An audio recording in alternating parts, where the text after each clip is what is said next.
تنبيه لعشاق أسود الأطلس: ما حدث اليوم في مباراة المغرب والإكوادور لم يكن مجرد تعادل عادي بنتيجة هدف لمثله، بل كان معركة تكتيكية بامتياز فوق أرضية الملعب.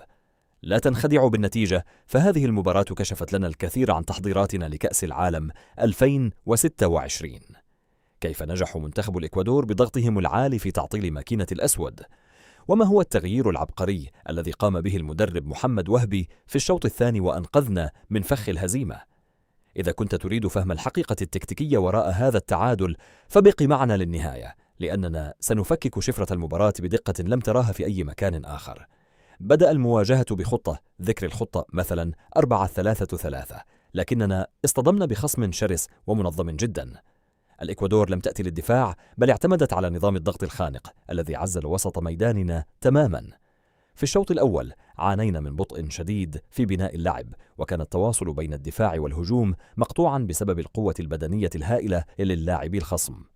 الهدف الذي استقبلناه كان بمثابة صفعة قوية، جاء من هفوة في التمركز استغلها الإكوادور بذكاء ليسكن الكرة في شباكنا. في تلك اللحظة شعر الجميع بالقلق، وبدا أن الحلول غائبة. لكن هنا تظهر بصمة الكوتش محمد وهبي. في الشوط الثاني شاهدنا تعديلا تكتيكيا قلب الموازين. بدلا من الاعتماد على الأطراف فقط، طلب المدرب من اللاعب الدخول لعمق الملعب لخلق زيادة عددية، مما أجبر دفاع الإكوادور على الارتباك وترك مساحات في الخلف. هدف التعادل المغربي لم يكن صدفة أو ضربة حظ، بل كان نتاجا لسلسلة تمريرات مدروسة استغلت ثغرة واضحة في جدار الخصم لينهي مسجل الهدف الكرة في الشباك ببراعة. في الختام، هذا التعادل هو درس تكتيكي غني جدا. لقد أظهر لنا أن المنتخب المغربي يمتلك مرونة عالية وقدرة على العودة في النتيجة تحت الضغط، وهذه هي مواصفات المنتخبات الكبيرة.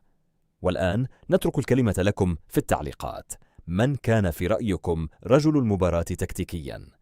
وهل تعتقدون أن هذا الأداء مطمئن قبل المونديال؟